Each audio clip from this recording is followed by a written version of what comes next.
All right, what is up, my peeps? Joshua Smithy with another GSD Mode Podcast weekly leveling up episode where every single week I come at you talking about things that I'm doing, that I've done, and so forth that I found valuable, that have really helped me during my own personal leveling up journeys, or journey, journeys. It's just one of me. But anyway, today I wanted to talk to you guys about a healthy relationship with money and how to not allow money to become your God. Unfortunately, we see money go out there and just destroy so many people's lives and go out there and have such a negative impact on many different fronts with their lives. And I was inspired to create this or talk about this today from an article that I was reading this morning.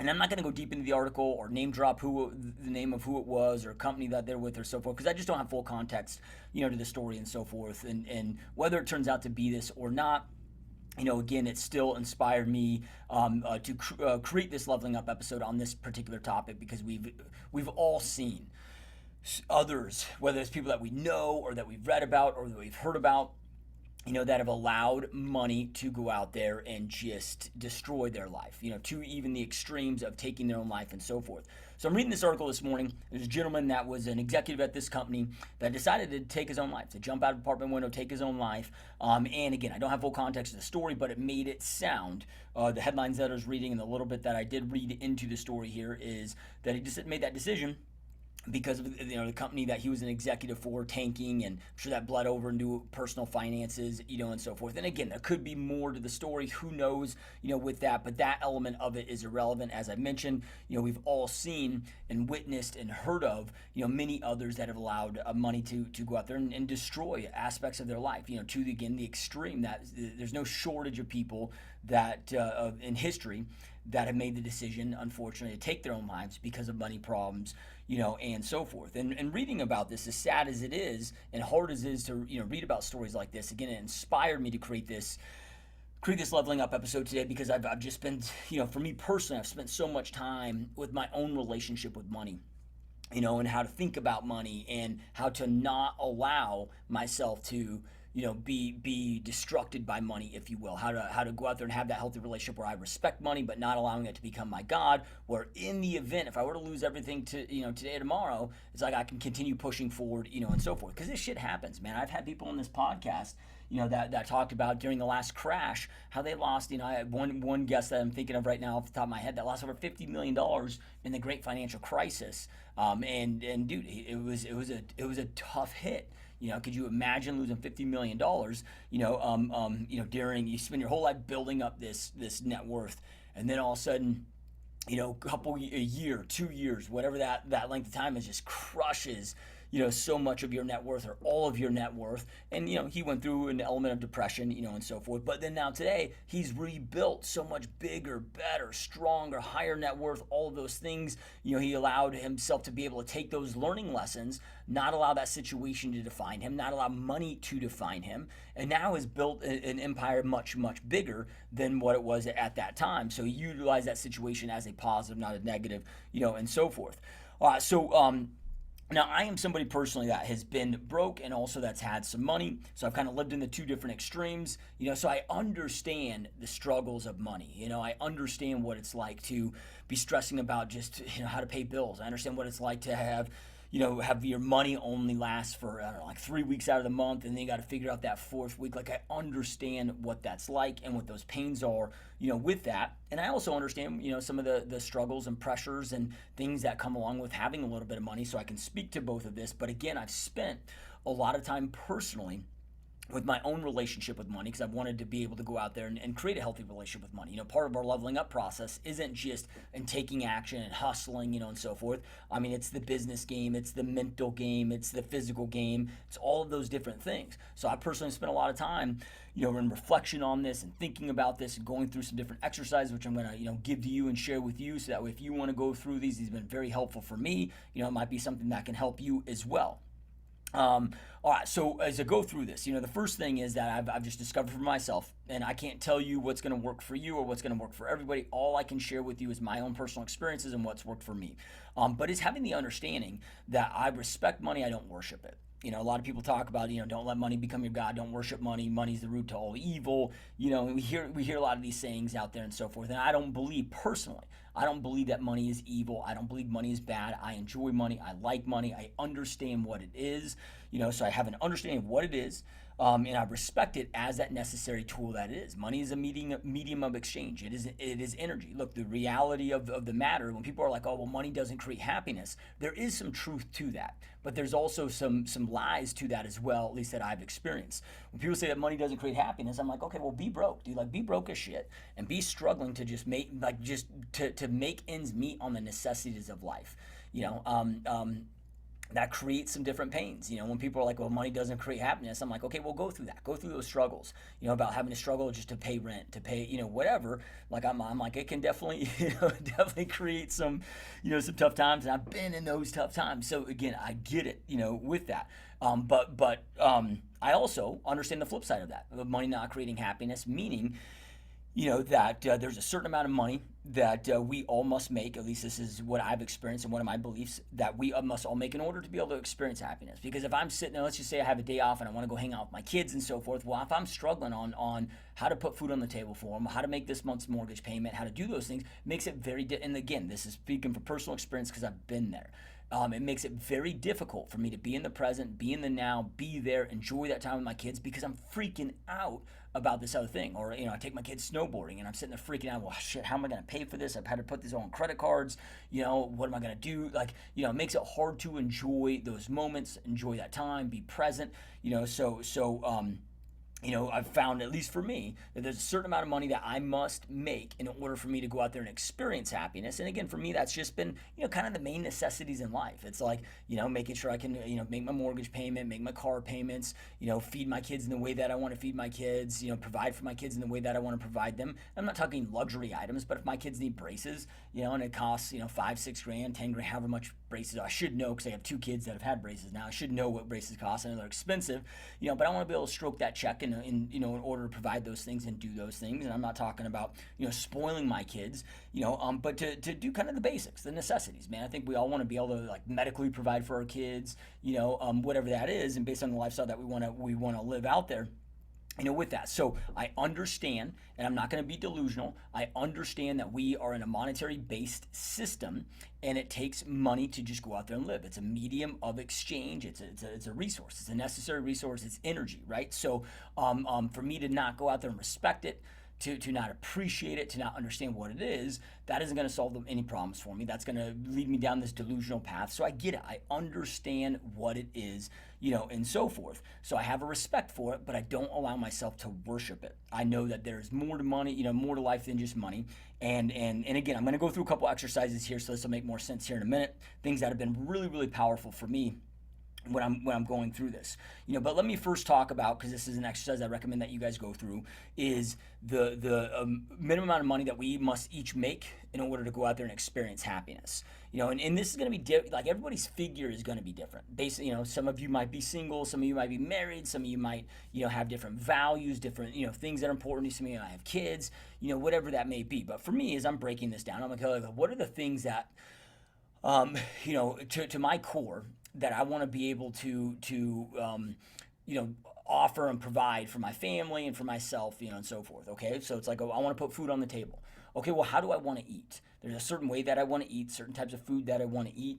So my food bill might be a little bit more expensive than others, food bill with that, and so forth. So I'm gonna budget that in and put that down. Okay, then with my kids, well, what are the things I want to provide for my kids? And I'm not saying that, and this is going to be different for everybody on everybody's belief systems and so forth, but for me personally, like, I'm not out there spoiling my kids.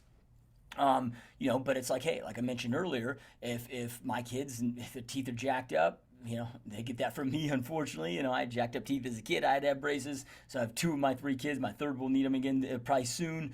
So, okay, they need braces. I got to stroke a check for that, right? That's going to cost money. The other day, my daughter needed eyeglasses. Okay, whatever that is, so when it comes to, food on the table, when it comes to, medically, like, if I I want to be able to provide medical insurance for me and my family. There's going to be additional costs, to that outside of that. So I'm just, jotting all that stuff down. What does that look like? Okay, well, I'm married. And if my wife, which this is the decision that she's made, but if my wife decides that she wants to stay at home, I want to be able to provide that and allow her to do that. And maybe we're in a situation right now where we can't get her allowed to do that yet, but I want to get her to a point where she can do that, and I'm just using that as an example there. I don't want anybody to beat up on themselves, if you're in a position where that's something that's important to you that you want to do, but you can't yet in this moment. We can build up to that, okay, well, so for me, I believe it's my ethical and moral responsibility to allow my wife to be able to do that and be in a position for us to do that if that's the choice that she wants to go down, and the path she wants to go down, which is the path that and the choice that she's made, the path that has chosen to go down.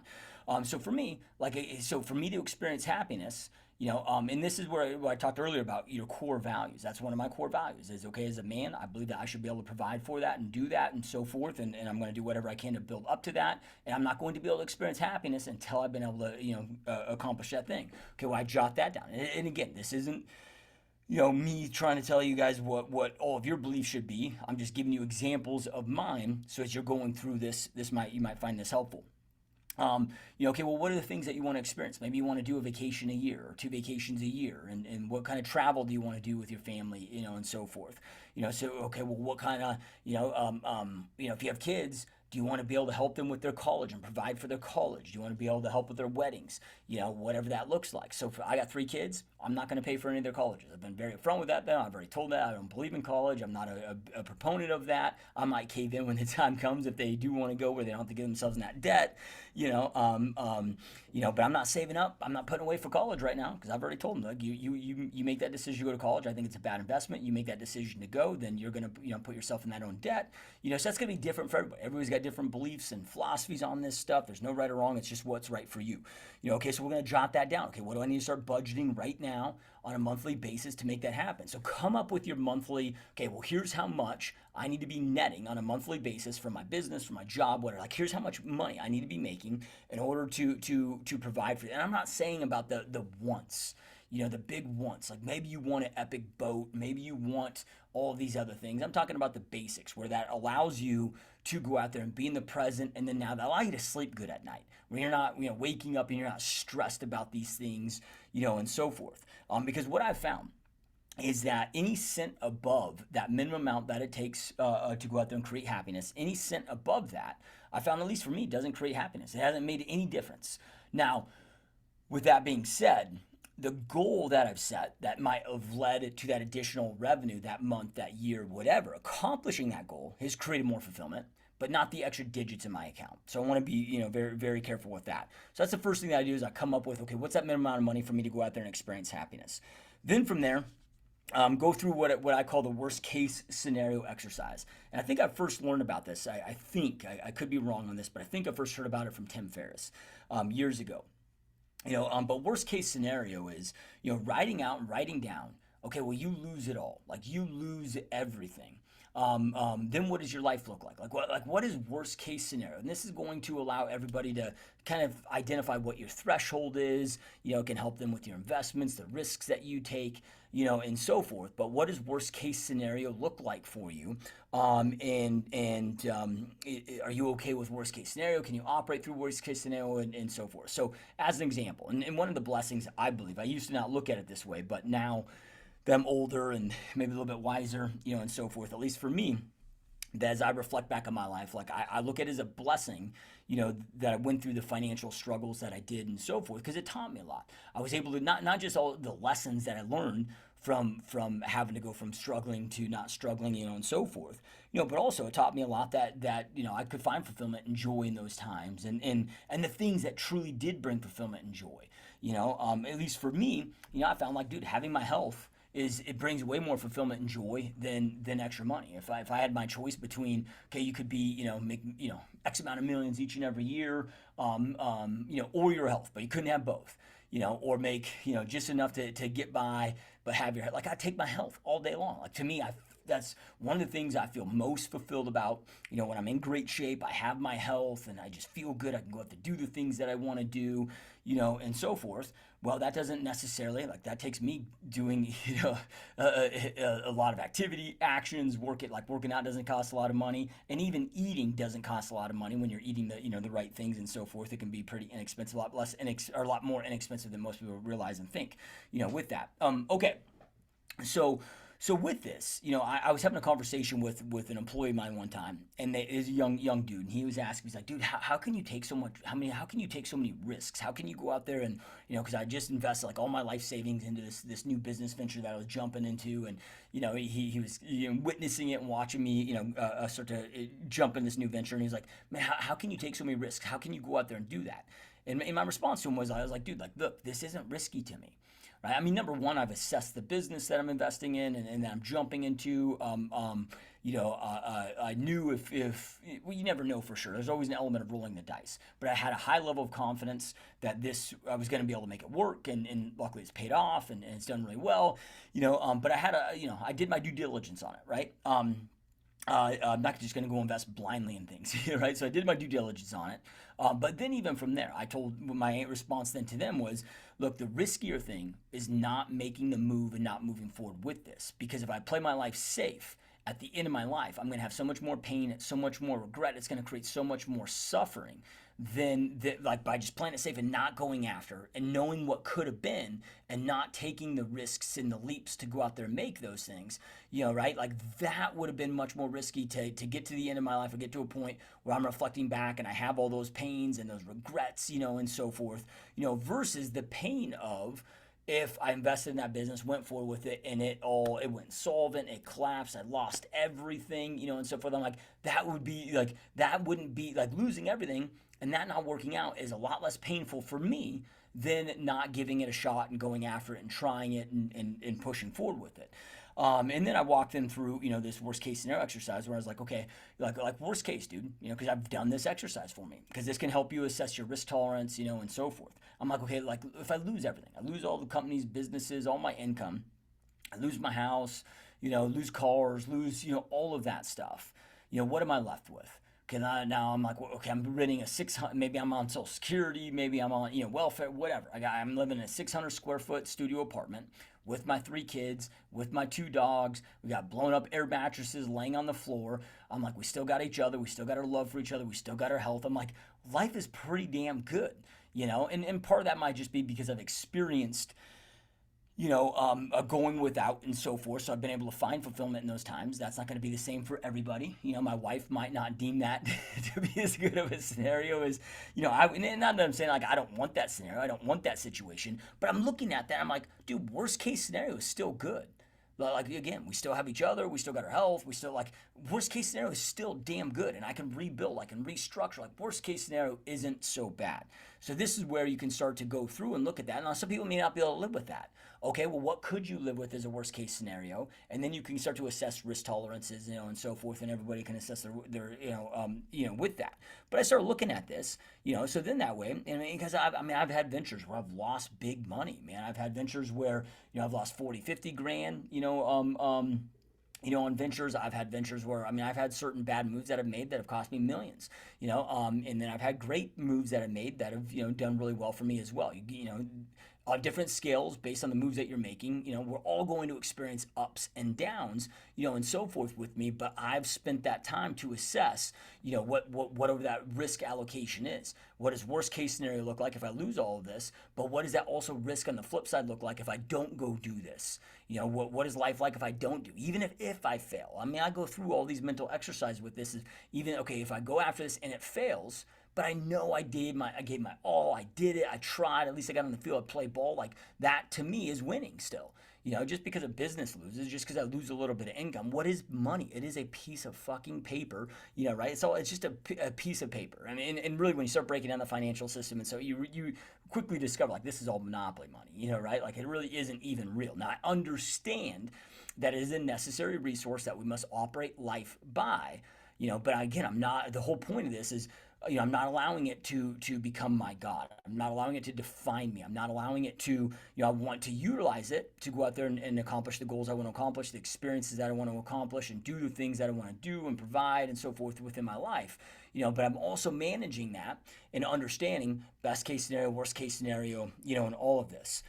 All right, so then from there, And this is something one of my coaches had me do years ago. Camille Rose Taylor, has been my peak performance coach for about 6 years now. She's just brilliant. I highly recommend to check out her content. She's awesome. She's a mindset peak performance coach who specializes in work with entrepreneurs and executives and so forth. She asked me a question one time. She's like, okay, like who are you? Beyond money, without money, like who are you? You lose everything. You're sitting there looking at even your clothes, like you're naked in front of the mirror looking at, like, who are you? And that was, at first I was like, oh, I'm just a naked dude looking in front of the mirror and that's in a shitty situation. I got to rebuild, but I had to go deeper than that. I started looking at me like as far as core values, are you a man and woman of honor, respect, like who are you beyond that? And taking that time to figure out that is like, who am I? If I am only somebody because of a piece of paper and the things that can buy me. If I'm only somebody because I'm able to afford this car, I'm only somebody because I can go out there and afford these clothes or live in this type of a house or have this type of a social status, and I get it. Like I allowed myself to attach to those things at one point in my life. I sat there like dude, and this is gonna sound really bad, but just being upfront and honest with you guys, I'm not proud of this, but there was a moment in my life, a very brief period of time in my life, and I caught myself being a fucking asshole and becoming somebody I didn't like and didn't want to be, and I realized that, but I honestly thought I was better than others because of the amount of money that I had. Not because I didn't have better character traits than others, right? I wasn't a better father, wasn't a better husband, I wasn't a better person to others, I wasn't more charitable to others, I wasn't giving more, I wasn't making more of an impact, but because I had more money in my bank account, because my what I paid, got taxed on, whatever cars I drove, whatever, like I thought I was superior, and again, I've mentioned, man, I'm not proud of that time in my life, and it's something that's hard to even admit on this podcast, but luckily I was able to check myself with that and realize how fucking shallow and stupid I was being, and so forth. And the reason why I'm bringing this stuff up, again, I just keep thinking about this dude or others in the past that have lost money, maybe on the verge of foreclosing on their houses, closing on their businesses, whatever, that choose to just jump out of a window and take their own life. And then and I don't know if this particular person I was reading this article on today, it sounds like he was married. I don't know if he had kids or so forth, but it's like, what is that negative impact on everything then from there? Like to me, to get to that level, I'm like, man, you must have had such an unhealthy. And again, I don't know the context of the story, so I'm just speaking of others that are in that situation. It's like, man, if they could have maybe just went through some of these exercises, and maybe these exercises help you, maybe they don't. If they don't, go find some that do. These are just what's helped me to be able to have a healthy relationship with money, where I don't allow money to define me. I lose it all tomorrow. Like, I know who I am. I lose it all. Like, it doesn't matter. I mean, of course it matters. I don't want to lose it tomorrow. I don't want to, whatever. Hopefully you understand what I'm saying. But if I lose it all tomorrow, it's like, okay, I'll go out there and rebuild. It's not a big deal. I'd prefer not to go through that pain. But if I have to go through that pain, then it was just, call it the universe, call it God, call it whatever. It was just what was in store. And I'm going to learn a shit ton out of that. And I'm going to rebuild bigger, better, stronger, and so forth for that, because I know that, me personally, I define myself by much more than just beyond money. All right. So then lastly here, what I recommend is to start focusing on adding skill sets to your life, to you, skill sets that you can have, and whether you want to call them skill sets, whether you want to call them traits, but skills to you and to your life, that if you lost everything tomorrow, like, you're gonna be okay. Like, you can go out there and rebuild. What are those skills? It's like, most of you that watch us are tied to real estate. I'm sure that most of us, at least, the vast majority of most of us, not everybody's in this situation, but the vast majority of us do. Like, we got into this business. Some of us got into it because we loved it. For me, I didn't get into it because I love real estate. I got into it originally because this was just going to be a stepping stone to the next thing, and then I fell in love with it once I got in. I jumped into real estate because it was the only thing I could afford. I could go through a 3-week, 2-week, or I did a 6-week a crash course to go out there and get my license. It cost less than $1,000 to jump in. I didn't have to go to college. I didn't have to go through all these. It was like the easiest barrier to entry to go out there and start making money. But I didn't have anything, at that point. It was like I was starting from scratch. I exhausted all my money just to get my license. Then from there, it was like I had to, bootstrap up, build it from scratch, and so forth. And I know so many of you listening, followed that same path. are similar paths to when you jumped in this business. So it's like, okay, you can do it again. Well, what are those skill sets that allowed you to, like the more skill sets that I have, what are my skill sets when it comes to marketing? What are my skill sets when it comes to, whether it's marketing, prospecting, sales, my ability to lead other people, when it comes to, running, social media ads, when it comes to, I'm always looking at adding as many skill sets because I never know what's going to happen. Again, I could lose it all for whatever reason. Maybe it wouldn't be because of a market crash. It'd be because of, me making poor decisions or whatever. But let's just say, all of a sudden the realtor becomes obsolete in the industry, and no longer we're needed. Okay, well, I'm always looking, okay, what are these skill sets that I'm adding that help me build my real estate career that then I can go out there and channel into other industries, other businesses, and so forth, that I can then go build over there. Because we never know what the future is going to be. So it's like, what are the skills that I can be adding to myself consistently? And I just want to rack up as many of those skills as I possibly can. That way I can go out there and rebuild that much bigger, stronger, better, and so forth with that. All right, guys. So, and whether these things were helpful for you or not, I know I'm kind of just rambling on here. I can only share what's worked for me, and hopefully, you find some of these powerful. But if going through these exercises haven't done it for you, I just recommend to go out there and find different ones that do, or at least go on your journey and on your search. Because I will tell you that when I was, from the time that I was able to detach from, money defining me. It's allowed just so much more for overall fulfillment. It's allowed me to just perceive the world and operate in the world in so many different ways. And it's been such a big game changer. So I highly recommend that regardless, go out there and work on this path and just go down this journey. Because I look at this like, well, when I hear like, oh, number one reason that divorces take place are financial. Either that's bullshit and that's just a cop out as to what led them to getting divorced. But I'm like, why? Why would that wreck the relationship? I know it creates some stressors, but if they truly care about each other, they truly love each other, they're truly, committed to each other, they could figure that stuff out. But if just attaching to just money is and again, it could just be a cop out. But from my own experience and my own experience of attaching to money, I looked at it as just such a shallow element. I had to go so much deeper, to identify who I am without that. But by doing that and going through these exercises, it's allowed so much more, just fulfillment in my overall life, that having that healthy relationship with money. But it's also, on the flip side of this, it's allowed me to go out there and make more money, because I'm able to take different risks that I wouldn't take before because I was too afraid of losing something. So a lot of people, when they're like, oh, dude, I can't take that risk, I'm too afraid of losing it, well, then that's also maybe a negative attachment to money too. I'm not saying to go out there and be reckless and try to lose your hard-earned wealth and hard-earned money that you put into it, whatever. But I at least have found for me that allows me to go out there and take more strategic, smart risks, and so forth, because I'm not going to allow my fear of loss to hold me back for what I truly want and what I want to go out there and create, and so forth. All things that we talked about here already. So anyway, hope you guys found this helpful. Keep kicking ass.